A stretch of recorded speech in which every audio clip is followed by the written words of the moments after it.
Bom, bom, pessoal, eu virei aqui, né? Tava com a janela lá nas costas e acabando piorando um pouco a imagem, né? Minha câmera não é muito boa.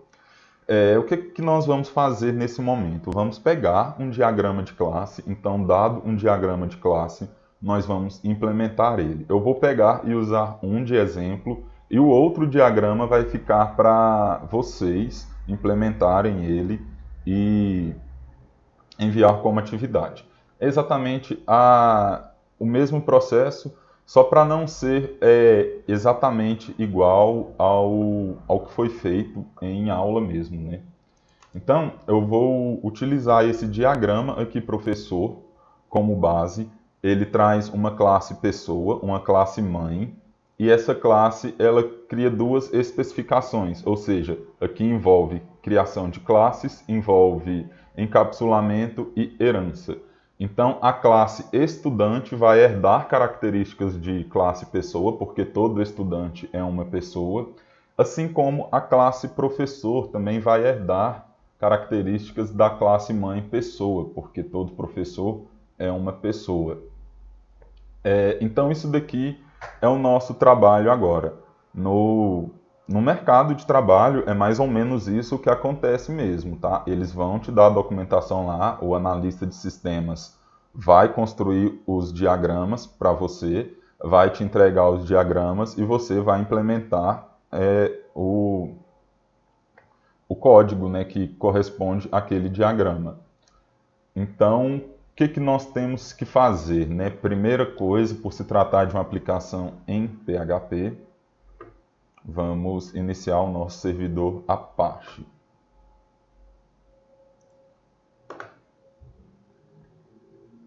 Servidor iniciado. E assim, existe alguns outros métodos, né? Que nós estamos só no get set, mas talvez lá no seu diagrama de classe, lá no mercado de trabalho mesmo, quando você for trabalhar ou for fazer uma entrevista de emprego, eles vão te dar um diagrama de classe para você implementar, né?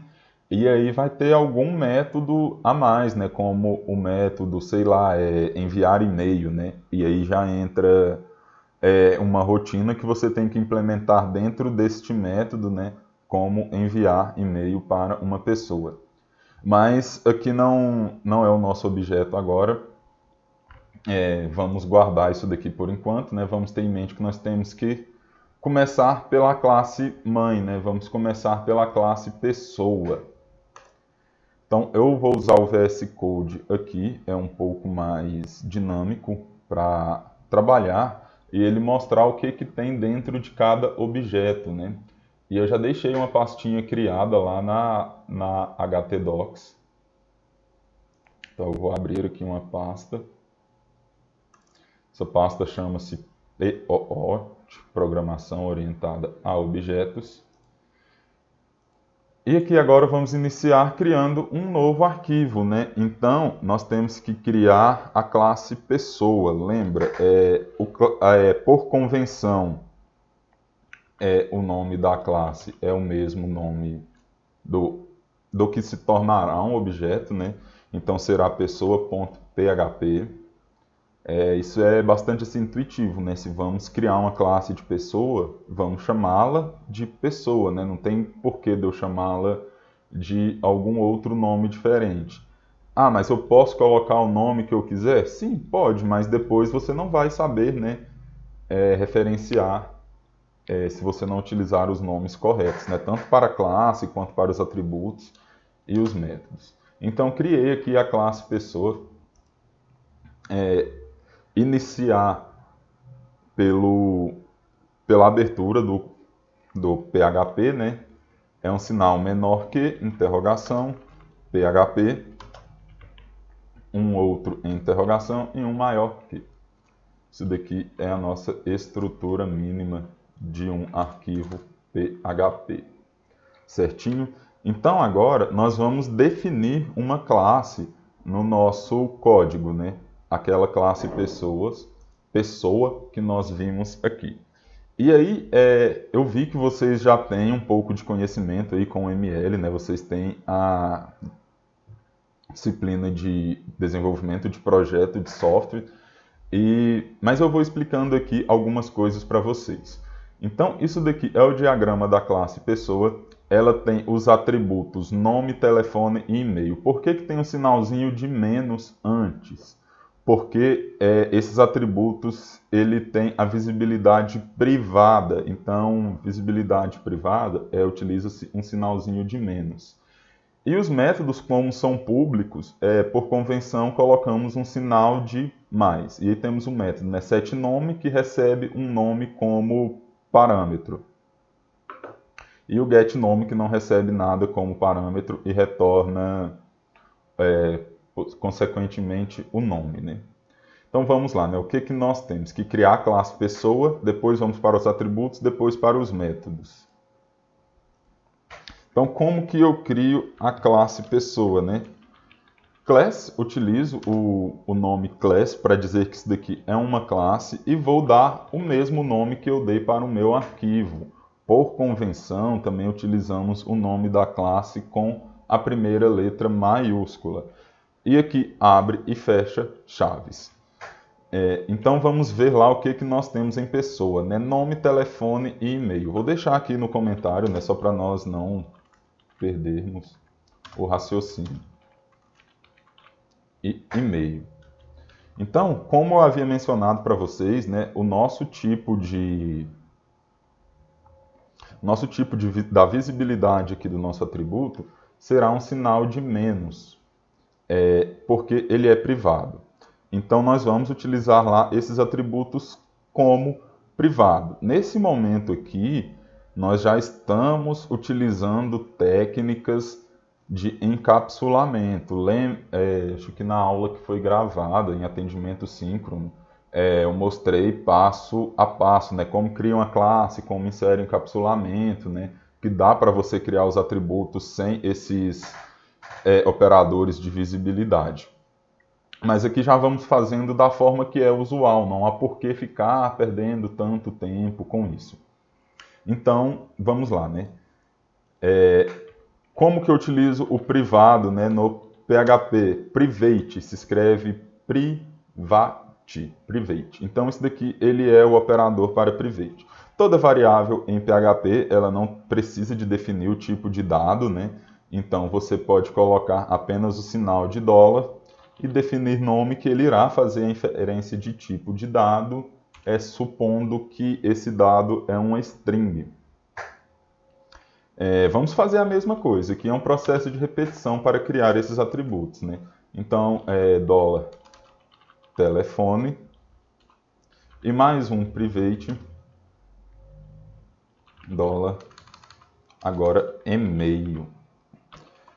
Se vocês acompanharam lá a playlist do Gustavo Guanabara, talvez vocês tenham visto que utiliza-se também, né, construtor.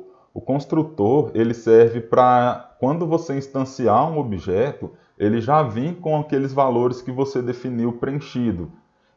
Não é muito interessante aqui no momento, porque não faz sentido, poxa, toda pessoa você trazer ela já com o nome Paulo, com o telefone tal, com o e-mail tal. Então, assim, o ideal é que você traga esses campos em branco e depois que você instanciar o objeto, você os preencha, certo? Então, agora vamos criar os métodos, né? Os métodos get e set.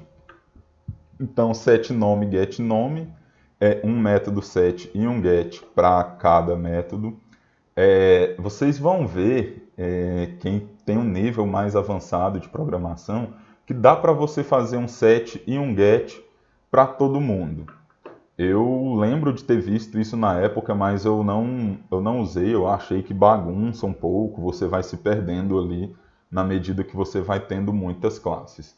Então vamos fazer um get e um set, para explicar a estrutura dele.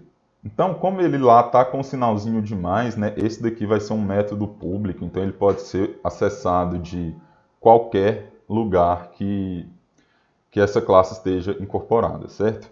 Então, como nós vamos fazer? Public function, de função, então a função pública, e vamos chamá-la de setNome. E o setNome, ele tem que receber um parâmetro, né? Ele tem que receber um nome para ele substituir aquilo. E o que você vai fazer? Você vai usar o que ele efetivamente faz, né? É um dólar diz.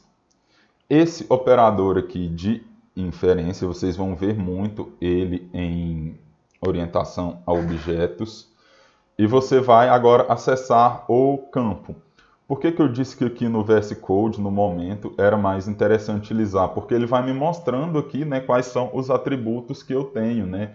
Então, através do operador diz, eu consigo acessar o e-mail, o nome ou o telefone, ou o próprio método set também, né, como ele já está construído. Como eu estou fazendo para o nome, ele já me direciona aqui, né? E aí, esse nome aqui vai receber o novo nome que foi passado como parâmetro aqui. O diz na verdade, dólar nome, né? Faltou o dólar aqui. O diz, no começo, ele é um pouco provocativo de você entender ele. No momento, talvez não seja assim, nossa, como eu preciso entender o diz. Eu acho que é um momento assim que aceite que para você referenciar o atributo lá da classe, você tem que acessar ele pelo diz. De começo é isso. E aí para você acessar o que tem dentro do objeto, você vai usar o diz, vai usar um tracinho e um sinal de maior que fica parecendo uma setinha, né? E vai acessar o que está lá dentro. Então, assim, de início é isso. Mas entendo o diz como um operador para você referenciar o que está em uma classe, tá? Não precisa se preocupar, criar grandes confusões com isso. Não vai, por exemplo, cair uma definição, né, em um questionário de recuperação ou em um questionário de prova. Para que serve o diz e 4 definições ao pé da letra? Não é momento de preocupar com isso. Apenas aceita isso, né, que ele referencia a membros de uma classe. E também temos que criar agora o get nome, né? Então, get nome. Por padrão também, os nossos métodos, escrevemos eles sempre com a primeira letra minúscula e o nome do atributo mesmo ele inicia com a letra maiúscula, né? Usando aquela técnica de camel sensitive, né? De ser sensitivo à letra maiúscula e à minúscula. Então aqui, o que nós vamos fazer? Usar o diz de novo para retornar, né? Agora nós vamos devolver alguma coisa. Então antes temos que colocar um return e vamos devolver agora o nome, certo? Então o método get e set ele é basicamente isso. Deixa eu ver quanto tempo está a aula. O set ele basicamente vai alterar o que está em nome. Então, quando você chamar ele, você vai receber um novo valor aqui como argumento desse parâmetro e ele vai acessar lá no atributo daquela classe e vai substituir pelo valor novo que você inseriu. É só isso. E o get, o que ele faz? A única coisa que ele faz é pegar o valor que está lá dentro de nome e te retornar. Basicamente isso, não tem grandes complicações. O que é o ideal? É que você construa todos os métodos get e set para você ir entendendo a logística dele e para você aprender a escrevê-lo, né? Se algum momento você precisar de escrever ele em um editor de texto simples, você conseguir escrevê-lo sem auxílio de nada, né? Eu aqui no Sublime, eu instalei uma extensão, eu até tive que fazer algumas configurações nela, porque ela criava getters e setters para JavaScript. E eu peguei e coloquei ela para gerar códigos automáticos de get e setter para os atributos que eu tenho lá. Então, eu criei para o telefone, criar para o e-mail.